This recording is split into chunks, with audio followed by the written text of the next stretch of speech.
Market पंचनामा में आप सभी का स्वागत है। बाजारों में आज उतार चढ़ाव भरा दिन जरूर देखने को मिला। मार्केट्स में आज शुरुआती कमजोरी के बाद रिकवरी और रिकवरी के बाद फिर से मार्केट में ऊपरी से कुछ बिकवाली जरूर आते हुए दिखाई पड़े, लेकिन ओवरऑल एक सेशन आप कह सकते हैं मोरलेस फ्लैट साइड पे ही देखने को मिला, क्योंकि एक्शन ज़्यादा मिड कैप में था। भारतीय भले ही जो फ्रंटल इंडेक्स है वो 40-45 पॉइंट नीचे निफ्टी टूट के बंद हुआ है, फिर सेंसेक्स में कुछ गिरावट रही हो, लेकिन ओवरऑल जो mid cap small cap index है वहाँ पर बाइंग थी और स्टॉक स्पेसिफिक एक्शन काफ़ी था, सेक्टर वाइज मूवमेंट काफ़ी था। मिसाल के तौर पे सीमेंट आज का एक फ्लेवर था, वहाँ पर खरीदारी देखने को मिल रही थी, एक अच्छी खासी तेज़ी वहाँ पर भी बनते हुए दिखाई पड़ी। इसके अलावा कुछ सेलेक्टिव सेक्टर्स जहाँ पे नंबर्स के आधार पर मूव आता हुआ दिखाई पड़ा। एशियन पेंट्स नंबर्स के बाद फ्लैट रहा, बाइंग रही, एक समय पे अल्ट्राटेक पे ऊपरी से बिकवाली आई, लोअर लेवल पे गया। सेकेंड हाफ में अंबुजा में बाइंग आते हुए दिखाई पड़ी। कुछ हद तक बाइंग जो मिड कैप छोटे स्मॉल कैप सीमेंट थे वहाँ पर खरीदारी रही। फिलिप्स कार्बन जो कि फ्लेवर में है लगातार वहाँ पर मूव आता हुआ दिखाई पड़ा। तो ऐसे छोटे छोटे बहुत सारे पॉकेट्स थे जहाँ पर आज के सत्र में कुछ हद तक मूव आता हुआ दिखाई पड़ा, लेकिन मार्केट्स में थोड़ा सा ब्रीदर एटलीस्ट लिया है आज के जो ट्रेड के अंदर एक थोड़ा सा ब्रीदर मार्केट्स के अंदर ज़रूर कह सकते हैं देखने को मिला। चलिए अब शुरुआत करते हैं सच्चे सवाल जवाब के सिलसिले को लेकर।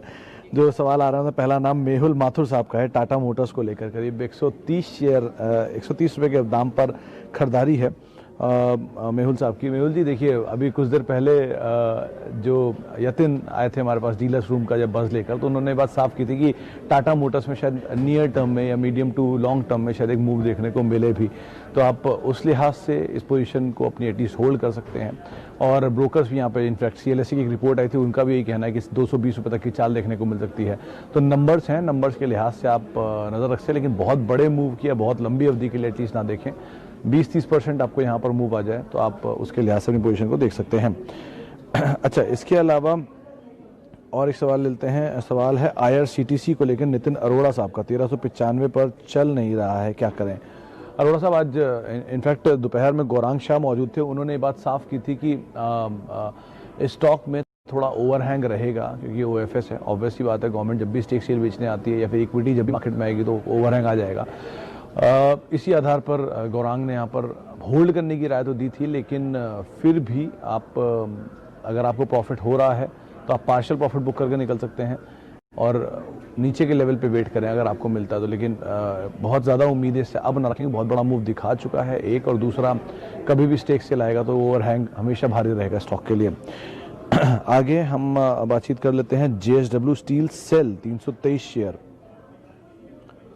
क्या करें? अरे JSW स्टील के नंबर्स आने वाले हैं और नंबर्स में अच्छे नंबर्स का अनुमान है। आप छोटी मझोली किसी कंपनी के नंबर देख लीजिए, Tata steel, BSL, Tata steel के, टिमकेन के और लॉन्ग प्रोडक्ट्स के, सबके नंबर्स अच्छे थे।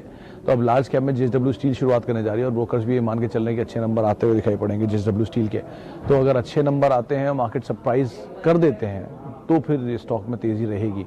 तो आप थोड़ी हल्की कर लिए पोजीशन, बहुत बड़ी पोजीशन के बाद अगर आप शॉर्ट हैं तो आप थोड़ा हल्का करके पोजीशन को देख सकते हैं।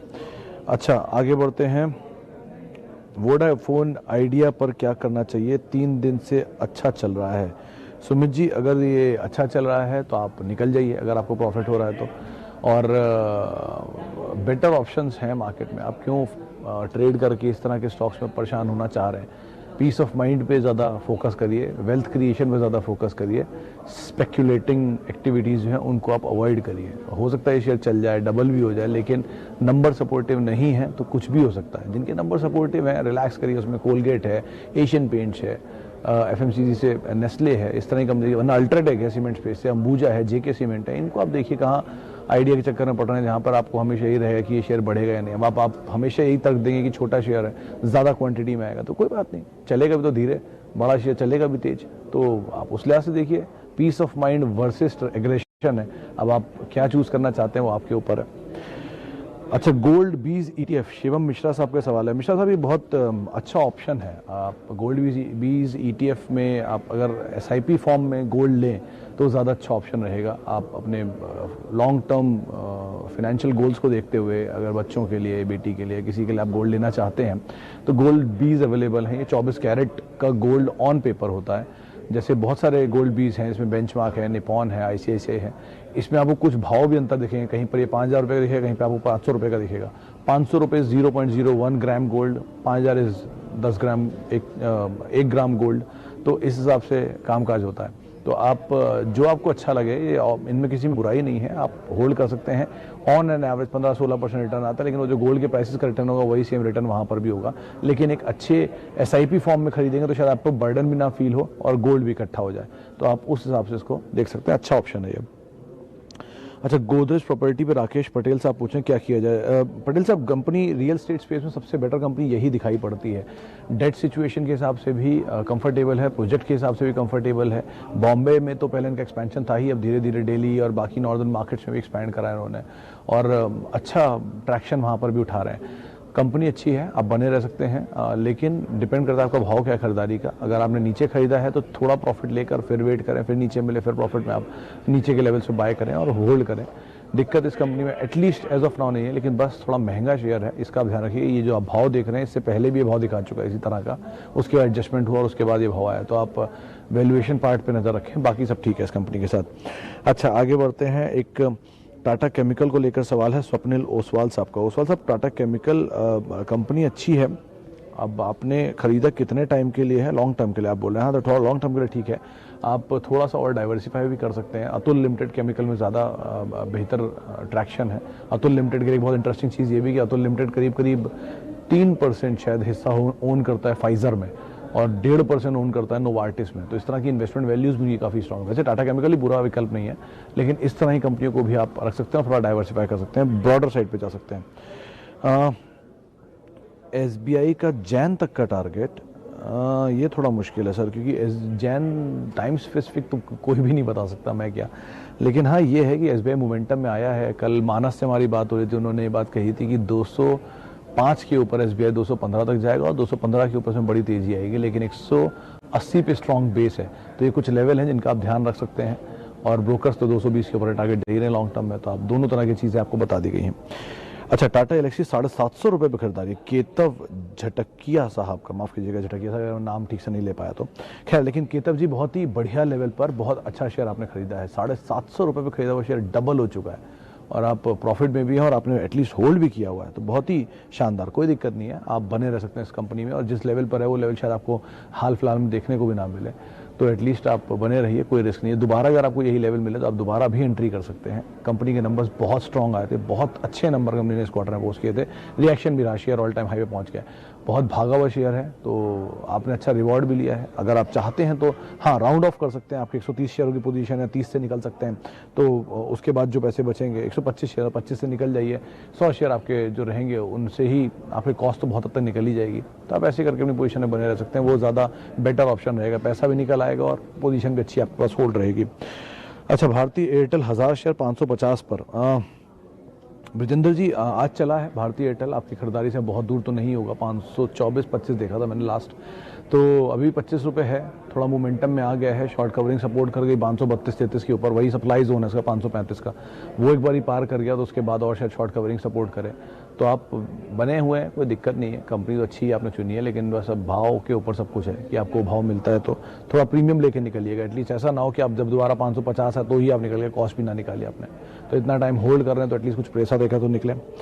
अच्छा, ITC पे प्रियांश साहू साहब पूछ रहे हैं क्या किया जाए व्यू। ITC पे सर क्या व्यू दिया जाए, वो जहाँ कल था वहीं परसों था, वहीं नरसों था वहीं आज है, उसमें कोई बदलाव तो आता नहीं, 1-2 दिन में कुछ चलता भी नहीं है। हैवी शेयर है, टाइम लेगा, पेशेंस चाहिए, धीरे धीरे चलेगा, तो इस लिहाज से थोड़ा असर रहता है उसमें, इतना ना टूटने वालों में, न इतना भागने वालों में, धीरे धीरे रहेगा। आप उसमें आप पढ़ना चाहते हैं इसके बारे में तो बहुत कुछ अच्छा मिलेगा आपको पढ़ने के लिए, आप इन्वेस्ट करना चाहते हैं तो भी बहुत अच्छा इन्वेस्टमेंट शेयर डिविडेंड की फॉर्म में या स्लो इन्वेस्टमेंट की फॉर्म में या सेफ इन्वेस्टमेंट की फॉर्म में आपको मिलेगा। लेकिन अगर आप एग्रेसिव ट्रेडर हैं तो फॉर आपके लिए स्टॉक नहीं है, आप यहाँ से निकलिए और कहीं और जाइए। अगर आप 4 दिन, 6 दिन, 8 दिन, 1 महीना, 2 महीना, 5 महीने के लिए शेयर का भाव देख रहे हैं तो आप अवॉइड कर सकते हैं सर। आगे बढ़ते हैं। SBI कार्ड में क्या करें सर? नंबर तो SBI कार्ड के ठीक ठाक आए थे, आज ही नंबर आए इनफैक्ट अभी, और नंबर्स बेटर ही दिखाई पड़ रहे हैं हरीश साहब। थोड़ा भागा ज़्यादा है, 650 रुपये से शेयर जो नीचे मार्च में लो बनाए थे अपने IPO के बाद, वहाँ से तेज़ी से खिंचा है, तो ठीक है। प्रकाश दीवान साहब तो बहुत बुलिश हैं इस कंपनी को लेकर, और जिस तरह की अभी अमेजन की सेल चल रही है और उसमें इनका एक मेजर पार्टनरशिप भी है, तो इस लिहाज से इनके नंबर्स तो ठीक आने चाहिए अगले क्वार्टर के भी। इस क्वार्टर के नंबर भी ठीक थे, और वैसे भी लॉकडाउन के बाद अब मॉल लोग जा नहीं रहे, तो ऑनलाइन शॉपिंग ज़्यादा हो रही है अगर, तो उस हिसाब से भी ऑनलाइन पेमेंट्स के लिए इस तरह की कार्ड्स ही का इस्तेमाल हो रहा है। लिस्टेड में यही एक प्लेयर है, तो आप बने रह सकते हैं, कोई दिक्कत नहीं है। ऐसे ब्रोकर यहाँ पर 1500 प्लस के टारगेट्स दे रहे हैं, ये भी आपको बता देते हैं। अच्छा, इंडसइंड बैंक पे शाबिर साहब का एक सवाल है। 610 रुपये के दाम पे खरीदारी है। शाबिर साहब ठीक है, इन्होंने अपनी थोड़ी रीब्रांडिंग की है, पोजीशंस को थोड़ा सिचुएशन को थोड़ा ठीक किया है, प्रमोटर के पैसा डालने के बाद इमेज भी इम्प्रूव हुई है। थोड़ा इम्पैक्ट करते करते आते आते समय लगेगा, आप थोड़ा सा टाइम और दे सकते हैं एटलीस्ट, बहुत लॉन्ग टर्म के लिए नहीं, लेकिन हाँ मीडियम टर्म के लिए एटलीस्ट आप होल्ड कर सकते हैं।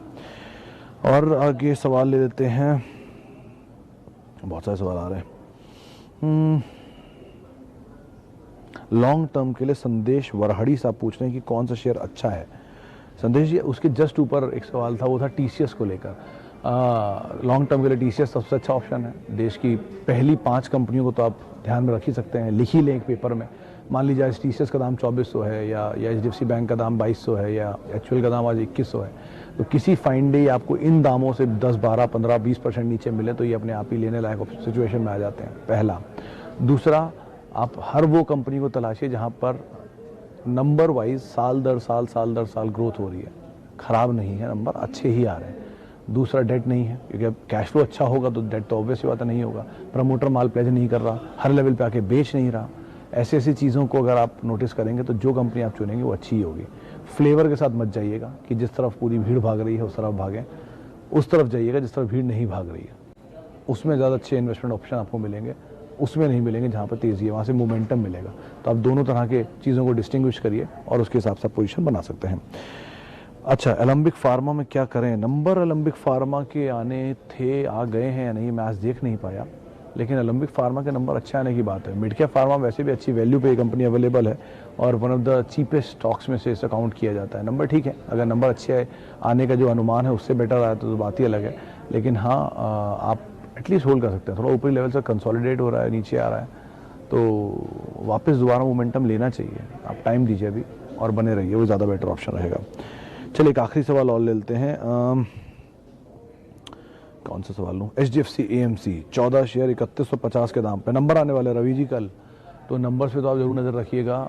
देश की सबसे बड़ी एसेट मैनेजमेंट कंपनी है, बड़े ग्रुप की कंपनी है, तो वैसे तो कोई प्रॉब्लम इसमें ऐसा है नहीं, लेकिन थोड़ा सा समय नीचे की तरफ बिता रही है और एक बहुत रेंज में कामकाज कर रही है। अच्छा कुछ भी नंबर आया तो शायद वो रेंज तोड़ दे, तो आप बने रहें, नीचे के लेवल पे आप और ले लें, इसमें कोई खराब प्रॉब्लम नहीं है, प्लीज़ आप होल्ड कर सकते हैं। चलिए इसी नोट के साथ अब इस कार्यक्रम को तो यहीं समेटेंगे। जिनसे हम बातचीत नहीं कर पाए उनसे हम माफ़ी चाहेंगे, और जिनसे हमने बातचीत की उनका बहुत बहुत